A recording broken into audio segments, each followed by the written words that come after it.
Meus amigos, muito boa noite a todos vocês, saudações rubro-negras a todos, muito obrigado a você aí, companheiro rubro-negro e anti-rubro-negro que vai rir comigo, muito obrigado a você, companheiro rubro-negro e anti-rubro-negro, que talvez fará reflexões, eu não quero mal de ninguém não, mas talvez você faça reflexões sobre os intuitos que vocês têm na medida em que sintonizam em determinados canais, na medida em que vocês sigam determinados companheiros que trabalham na mídia. Talvez vocês até o façam para que, como eu não sigo, mas quando eu me intero do que falaram e comparo com o que aconteceu, eu dou gargalhada, isso mesmo, porque isso aí realmente, meus amigos, é objeto, sem soberba nenhuma, mas é objeto realmente de gargalhadas, motivação para você rir muito, porque as previsões elas são frustradas, as previsões elas são irreais, elas são utópicas e os erros vão se acumulando. Ainda bem, me parece, que o companheiro Cicinho, que o companheiro Neto não apostam os próprios recursos nas previsões que eles fazem. Ainda bem para eles, para a família deles, que, acredito, preservem os seus dividendos, aquilo que ganharam, não apostando exatamente nas previsões que eles realizam. Porque se realmente, meus amigos, eles fizessem isso, eu não tenho nenhuma dúvida que estariam devendo muito e perdendo tudo aquilo que eles acumularam de riqueza ao longo da carreira. O Neto e o Cicinho, para mim, são dois companheiros que vocês precisam entender que devam continuar a seguir, assistir, mas para rir, porque no final, graças a Deus, dá tudo errado. E eu queria aqui dizer a vocês que não são apenas os dois, tem outros tantos que fazem essas previsões equivocadas, às vezes até com o objetivo de angariarem mais inscritos, de terem mais ressonância, e não com um propósito técnico, ou seja, usando de tecnicidade para poder alicerçar aquilo que dizem. Mas realmente é espetacular você observar aquilo que falam. Companheiro Cicinho aí falou mal do Vidal, disse que o Vidal não vingaria aqui. O companheiro Cicinho fez uma predileção, eu diria, confessa sobre todos os outros clubes do Brasil, com ódio, obviamente, pelo Flamengo. Fez, inclusive, uma premeditação de final de temporada do Flamengo. Ou seja, disse que o Flamengo não iria ganhar absolutamente nada, nem ele e nem o Neto, e que o destino do Flamengo seria tão somente o acúmulo de dívidas em função exatamente por não conquistar títulos e ter o Flamengo um custo muito alto. É risível, meus amigos, uma pena que eu não posso botar esse vídeo aqui, mas eu queria inclusive até que vocês procurassem esse vídeo. Esse vídeo aqui é do Arena SBT no dia 18 de julho, ou seja, um economista, ele faz as suas previsões. Se essas previsões não se consumarem corretas, o fundo de investimento que ele lidera vai ingressar em derrocada, ele tem consequência. O companheiro aqui não tem consequência nenhuma, ele vai falando e você tem que rir, ao invés de você ficar chateado e preocupado, você tem que rir, porque não tem nada de credibilidade aí no que ele diz. Os dois, tanto um quanto o outro. Esse vídeo aqui eu recebi como comparativo do que ele falou e aconteceu. Eu confesso a vocês que eu dei gargalhada, e como eu não quero rir sozinho, companheiro, eu quero que você então assista, e também quero que você deixe de se preocupar com as previsões, porque às vezes os companheiros acham que aqueles que estão na televisão são os melhores.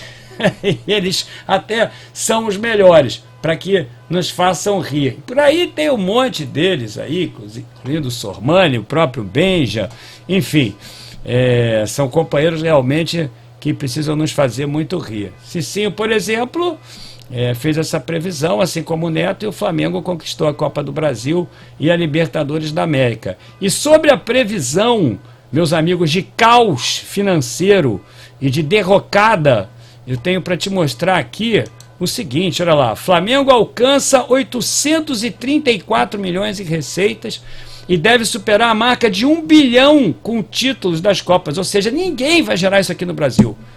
Ninguém gera, isso tudo é fruto, obviamente, da solidez econômico-financeira advinda, emanada do processo de reestruturação que o Flamengo começou há uma década atrás. Porque há uma década atrás, exatamente em novembro de 2012, eu saía da minha casa aqui para votar no Bandeira de Melo, que aportou lá no Flamengo, com todo esse grupo que está no Flamengo até hoje. Obviamente eles ruíram, houve divisão de votos por 2 eleições, mas o que vocês precisam saber é que o Flamengo realmente, nos seus processos de gestão, foi muito bem administrado, houve erros, os quais eu critiquei bastante, ainda acontecerão esses erros em escolhas de alguns jogadores, principalmente de treinadores, depois que o Mister saiu, mas os processos de gestão, indubitavelmente, sempre foram muito bem geridos, e eu falei isso aqui para vocês. E o resultado é esse aí, o Flamengo gera 834 milhões de receita e deve superar novamente, o ano passado também foi assim, mesmo sem títulos, a marca de 1 bilhão, se você for juntar os títulos das Copas. Para mim, isso vai passar de 1,5 bilhão, acredito eu, pelo que eu tenho percebido aí, 1,5 bilhão. Enfim, então tá aqui, ó, Flamengo atingiu 201 milhões apenas com troféus da Libertadores e da Copa do Brasil. Eu quero te perguntar, Cicinho, Neto, Benja, Sormani, esses caras que falam tanto do Flamengo, se vocês eram capazes de atingir essa projeção durante o ano, quando vocês então esboçaram aquilo que imaginavam que fosse acontecer com o Flamengo. Ou seja, falam muita merda, realmente. E aí, ao invés de você ficar irritado, é aquilo que eu te falei, você tem que rir, porque é uma situação cômica. Então, só para tua informação, olha aqui, ó, o Flamengo conquistou a Libertadores. No entanto, antes de erguer 2 das principais taças do futebol brasileiro, o Flamengo já tinha atingido 834 milhões em receitas.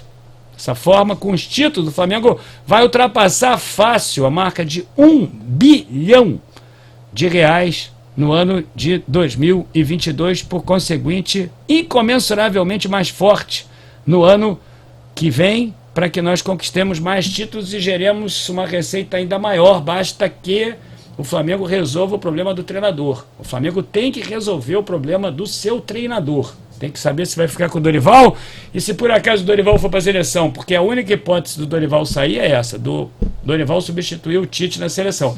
Se por acaso sair, tem que escolher muito bem o treinador para não escolher o mequetrefe do Paulo Souza, porque eu vou te falar uma coisa, se eu tivesse aqui ainda com o Paulo Souza, eu diria para você o seguinte, que o Flamengo certamente não teria gerado isso tudo. Você sabe disso. E acho eu que estaria deficitário ao invés de superavitário, porque está aqui, ó. Importante destacar que esses números foram fechados até o dia 30 de setembro, né? Quer dizer, ainda tem o mês de outubro todo para poder somar. Foi muita receita ainda que não está computada aí dentro desses 834 milhões, principalmente com bilheterias e outras receitas advindas dos jogos do Flamengo também. Então tá aqui, ó, 30 de setembro é essa marca aí de 834 milhões, menos os títulos que dão em torno de 200 milhões. Então tá aqui, ó, nesse cenário, inclusive o Rubro-Negro conseguiu um superávit de 129,2 milhões, só com, eu diria aqui para você, os 834 milhões. Nesse cenário, inclusive, o Rubro-Negro conseguiu 129 milhões de superávit, superando a projeção da diretoria em cerca de 20 milhões. Ou seja, a diretoria tinha feito uma previsão e essa previsão aumentou substantivamente de 20 milhões para 129,2 milhões. Algo assim realmente espantoso, né? O aumento se deu por conta principalmente pelo clube ter chegado às finais da competição nacional e internacional. E aqui fala aqui, ó, eles dissecam receita relacionada à conquista da Libertadores e da Copa do Brasil serão publicadas no balanço do Flamengo no 4º trimestre, só em abril do ano que vem. Mas o Flamengo faturou 85 milhões na Libertadores e 60 milhões no torneio nacional, apenas com as vitórias nas respectivas finais. Ou seja, tem mais ainda recursos que foram gerados pelo Flamengo nas fases eliminatórias. Então, meus amigos, eu diria para vocês aqui que essas previsões elas contrariam e muito as previsões, ou mesmo esses fatos contrariam muito as previsões que o Flamengo já havia feito anteriormente, ou seja, elas foram aumentadas e muito, e principalmente esses companheiros aí que não param de falar merda e que depois dão gargalhada, porque você pergunta para ele a projeção que você fez, aí ele dá um risinho, né, dá um riso, enfim. Então é só para você rir, para você se informar e para você rir. Porque você não tem que ficar indignado com as bobagens que esses caras falam, você tem que dar gargalhada, porque você sabe que tudo que eles falam acontece no final, ao contrário. Meu amigo Rubro Negro, daqui a pouquinho, hein? Hoje, segunda-feira, tem uma live que eu queria que você assistisse, 10h30 da noite, nossa live raiz. Se inscreva aí no canal, deixa o seu like, comente aí o que você achou, mas 10h30, hoje, segunda-feira, eu tô aqui para fazer a live com vocês. Saudações rubro-negra, meus amigos.